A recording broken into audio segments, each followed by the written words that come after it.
Funding for the production of Folks is provided in part by the Friends of LPB. The Amistad Research Center in New Orleans, a national archives that holds the largest collection of material on ethnic minorities in this country. Hello everyone, I'm Rob Hinton. And I'm Genevieve Stewart. Today on Folks, we'll have a report on the Amistad Research Center, and we'll bring you a preview of the upcoming World's Fair. That and more today on Folks. Everybody says folks, doesn't mean no folks. Everybody's just people all over the world. Those who live, folks got to give, folks got to care, folks got to share. Our world is small, so very small. What touches one of us, who touches us all? To stay alive, just to survive, folks got to be in harmony. Everybody just vote, just plain old vote, just plain old vote. Everybody just vote, everybody just vote, just plain old vote, just plain old vote. Everybody just vote.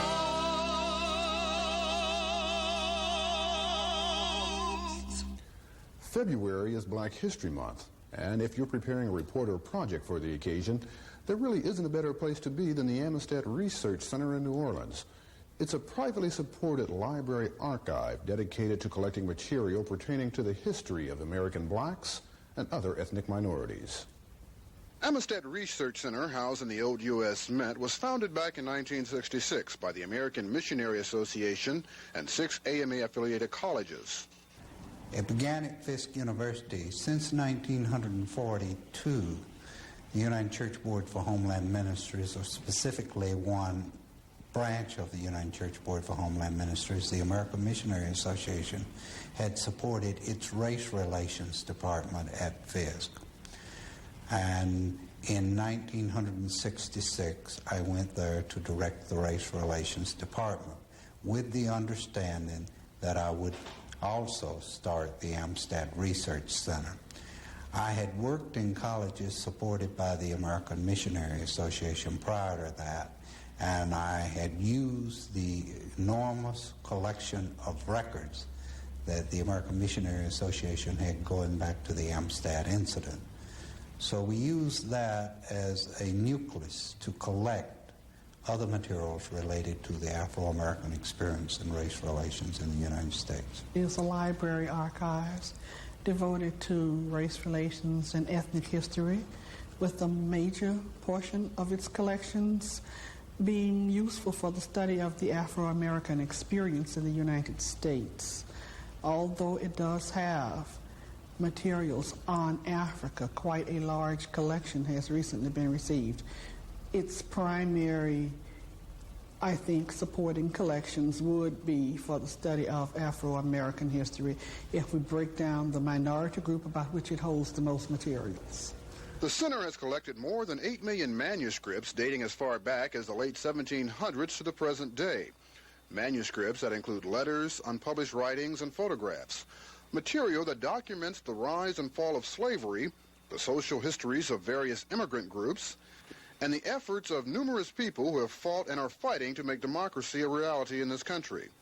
The center is used primarily by people who do research, but the material is available to anyone.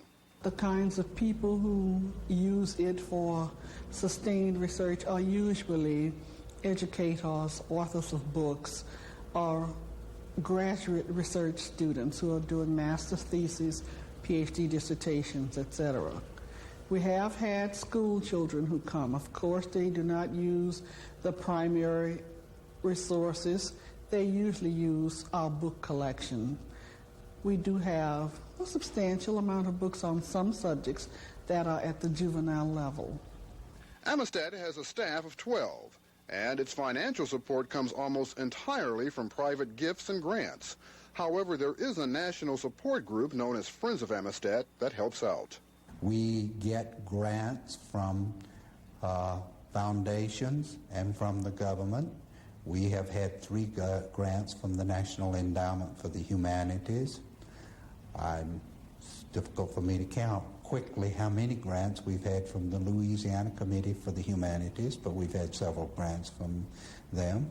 We've had 2 grants from the Ford Foundation, and grants from the Rockefeller Foundation, 21st Century Foundation, Exxon Educational Corporation, and places like that. But we're always begging money.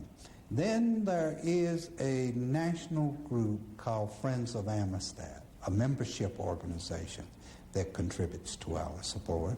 The material collected at Amistad was originally supposed to get into textbooks, but according to Dr. Johnson, that has not happened yet. What we feel is that people will come here, do specialized studies, monographs, and these will be digested by the people who write textbooks, and eventually the information will end up in a textbook. But I would say that from the day that research begins in the center until that might reach the textbook would be at least a decade. It takes a long time for that to happen. But it's growing. The literature is growing. I think that textbooks are given a fairer treatment of ethnic minorities today than ever before, but certainly not adequate. There still needs much to be done, and it's still too small, and always the interpretation is not what we think it should be. Of course, we don't tell people how to interpret the material that's here, but we feel that there is still a good deal of racial prejudice that creeps into textbooks that are being written. How has Amistad grown since 1966? Well, we began with the Archives of the American Missionary Association dating from 1839 to 1882. That was the first collection, first one processed. These records at that time numbered approximately 350,000 pieces. Well, as I say, we now have over 8 million manuscript pieces, so it's a tremendous growth. And if we had the staff to do the collecting, if we had the staff to do the processing, we could grow even more rapidly. But I should point out to you that we have the records of over 70 organizations and institutions, some of them national in scope, and as a matter of fact, several of them are international in scope. Some of them are local, regional, statewide institutions.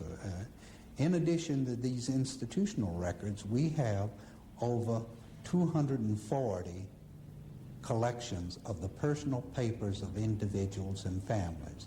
Some of them of great prominence, some of them of lesser prominence, I should say not as well known nationally or internationally, but people who made important contributions to their community and things like that. One project that the center has recently completed is a series of 5 videotape multi-image shows entitled Arclight. The shows deal with the history of Black Americans, other ethnic groups, and race relations. It's a multi-image presentation. The first show is about the Amistad Research Center and its collections and services. And the other 4 shows are about Louisiana blacks and race relations. I said blacks advisedly because other ethnic groups are included. But again, the focus, the emphasis is on blacks, on Afro-Americans. And those 4 shows span the period from the colonial times to the recent past, so that in roughly an hour, you may take a very quick tour of Louisiana ethnic groups as depicted in Arclight. Some of the interesting things about Arclight, I think, would be the music composed by some of the Creoles of color of the 19th century and some of the folk songs. Many people might have forgotten this particular kind of music and might not have heard it. It is not that it has not been heard or used, but in the past 20 years, I would say a lot of things that were once known to people of an older generation are not known to people of a younger generation, so that that particular kind of presentation can fill in information for them and let them actually hear the music that was composed by some of these earlier black composers. The tapes are available to any group free of charge. However, there is a $25 deposit which is refunded when a tape is returned. Here is an excerpt from one of the tapes entitled "You Make Us Free, the Amistad Adventure." It tells how Amistad got its name. On the morning of June 28, 1839, in Havana, Cuba, the schooner La Amistad set sail. The ship carried a heavy cargo: staple goods, dishes, cloth, jewelry, and human bondsmen. 53 Africans captured illegally in what now is Sierra Leone. The captive Africans had been transported and sold in violation of international law that abolished the Atlantic slave trade. The intended fate for most of La Amistad's human cargo? Hard labor on plantations down coast from Havana. On the third day out, the Africans revolted. Their leader was Sangbi Pie, whom Spanish called Cinque. The Africans took control of the ship and ordered the surviving Spaniards to sail toward where the sun rises, to Africa and home. Unable to tell direction by the stars, the Africans failed to see that every night the Spaniards turned La Amistad in the opposite direction. The Spaniards followed the zigzag course, hoping to reach Cuba or other slaveholding territory, such as the southern United States. Food and water soon ran out. 2 months later, in the heat of August, a United States Navy vessel sighted the battered La Amistad and her thirsty and starving crew off Long Island. Cinque and his band were captured, accused as pirates and murderers, and jailed in New Haven, Connecticut. Word of the Amistad incident spread fast. Louis Tappan, a wealthy New York City merchant and founder of the company that became Dun & Bradstreet, was excited by the sensational news.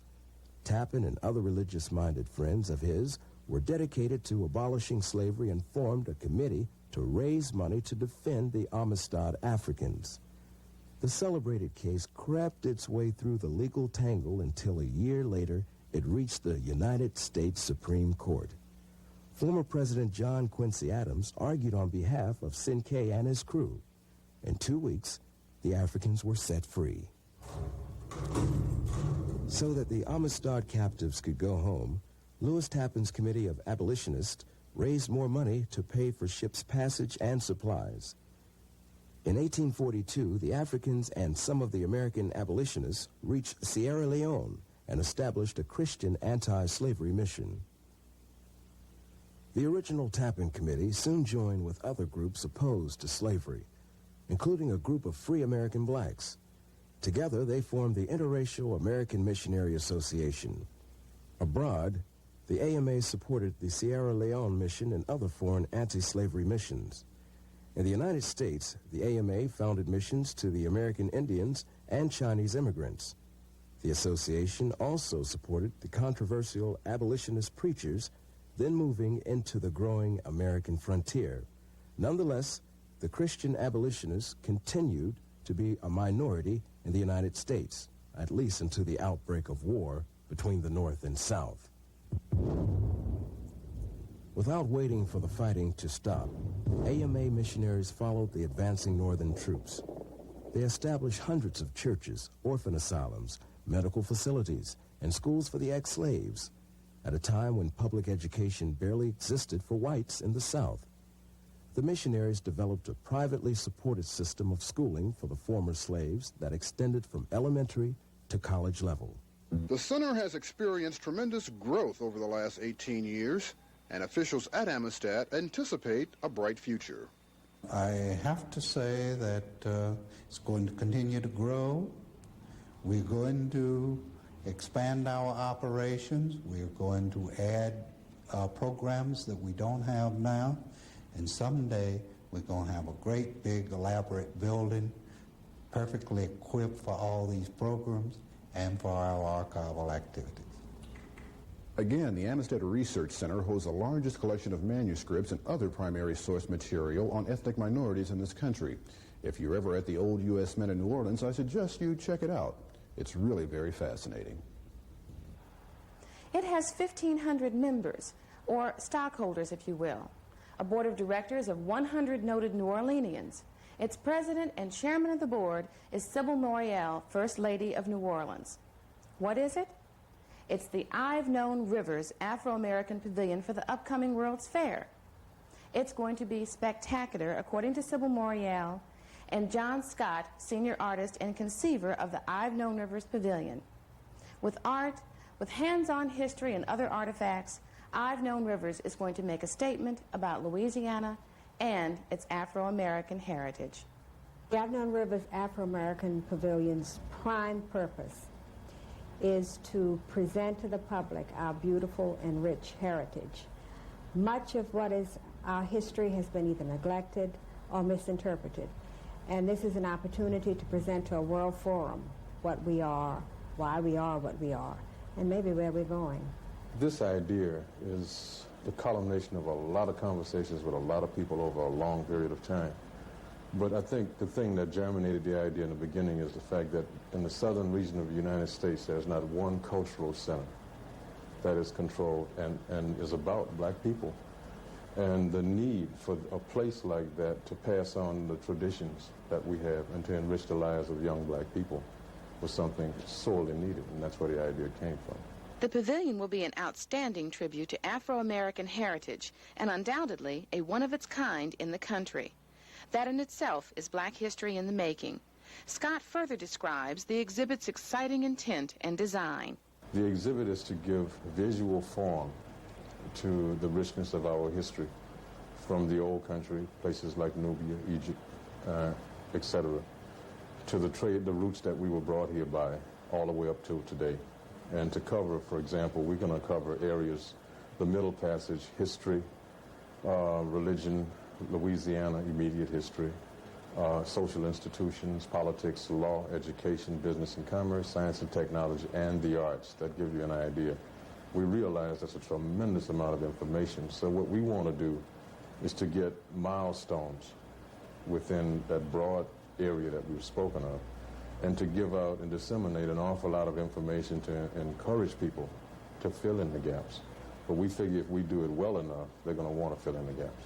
The skin of the building itself, housing this exhibit, is a part of the exhibit. For example, there's to be a mural roughly 280 feet that runs around the inside of the building, 20 feet tall. The front of the building is to make references back to the old country from which we came and to the technologies that we brought here, so that the structure and the space in which the exhibit exists is a part of the exhibit. In addition to the rich heritage displayed in I've Known Rivers, the entire World's Fair will have a healthy economic impact on Louisiana's minority community.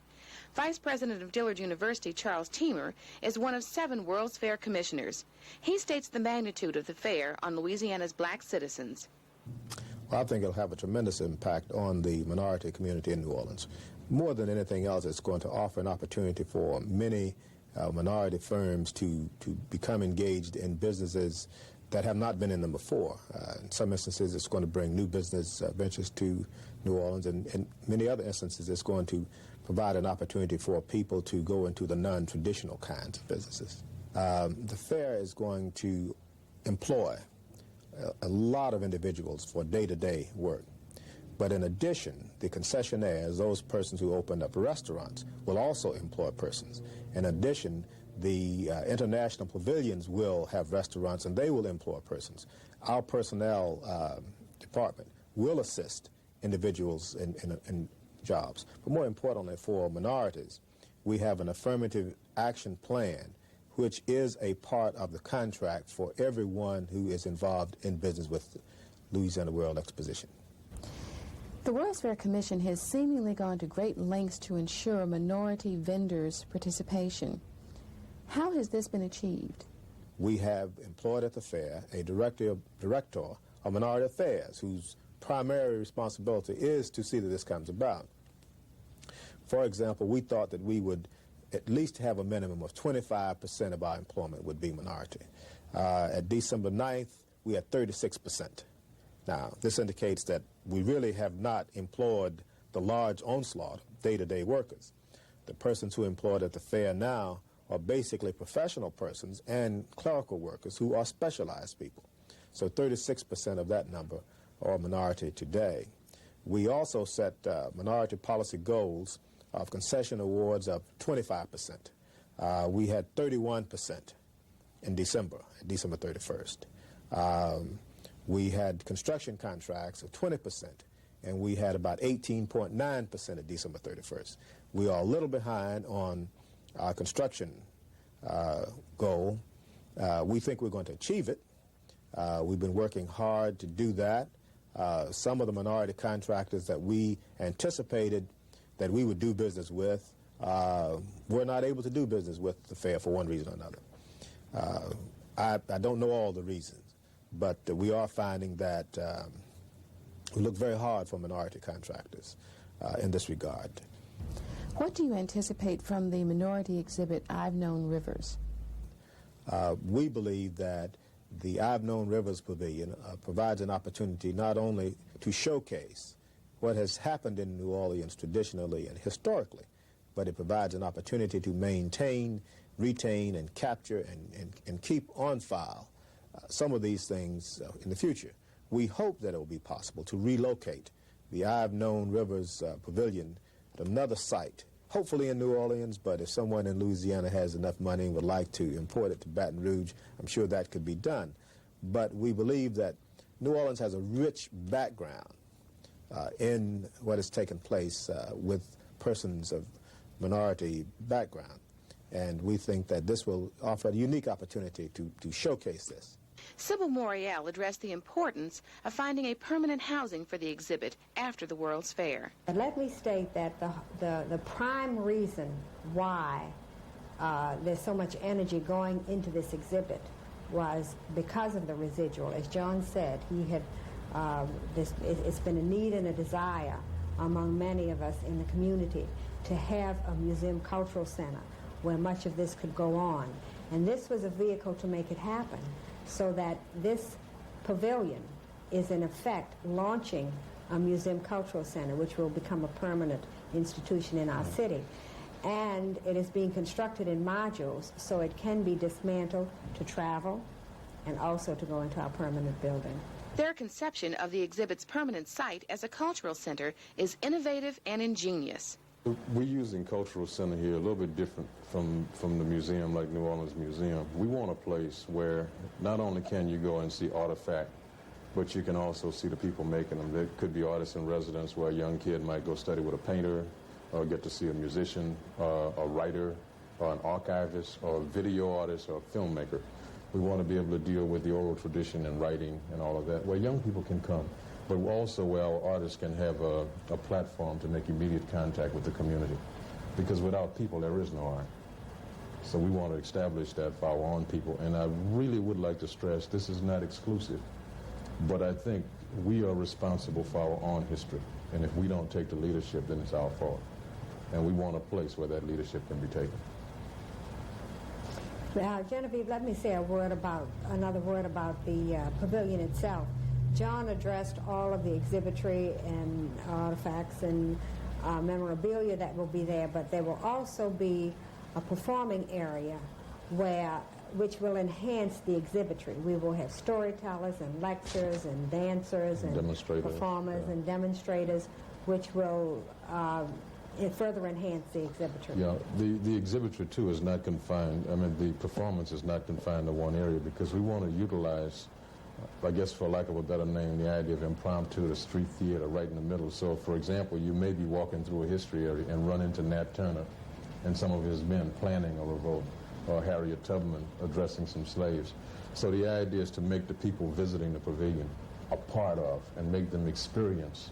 I've Known Rivers is a quality operation with a reasonable $3 million total cost, considering the professional staff requirements of architects, artists, historians, and construction. The fundraising effort is still underway. We think that because this is our heritage, that it is primarily our responsibility to make it happen, not only in the conception and construction, but in the fundraising. And so our seed money, our beginning money, came from the black community, and we are actively seeking support from black corporations and black businesses. We have had, of course, membership, massive membership drives. We have had a variety of fundraisers which involve various elements in the community, from young people to young adults and middle-aged and even older people. We've mounted campaigns in 7 other cities across this country. They are doing not only fundraising, but raising the visibility and the awareness of the fair. We have been in national publications, and we look for every opportunity to tell this story so that people from across the country will want to come and visit our pavilion. People seem optimistic that the momentum the World's Fair is creating will have a perpetual effect on Louisiana for years to come, much like the mighty river which flows through our state. The fair will not be all things to all people, but I think that history will record that this opportunity, this business venture, will open up the river as it's not been open to the public in many, many years. We're a continuation. We're not the beginning. And I think as long as that's understood, even the logo, the idea for the logo, the man standing between 2 rivers, we stand between the Nile and the Mississippi. And it's like a circle. We're only a small part of it and a continuum. And that's how we're looking upon it, as a continuum. But we feel very strongly that we must continue the circle in order for those that come after us to pick up and can do their part. So it's going to continue, yes. If you would like to be a contributing member to the Afro-American Pavilion, you may send your contribution to I've Known Rivers, 650 South Pierce, New Orleans, Louisiana, 70119. That's our program for this week. We'd like to thank you for watching. Next week on Folks, we'll begin our Salute to Black History Month with a look at some of the blacks who have contributed to the field of medicine. Until then, make it a good week.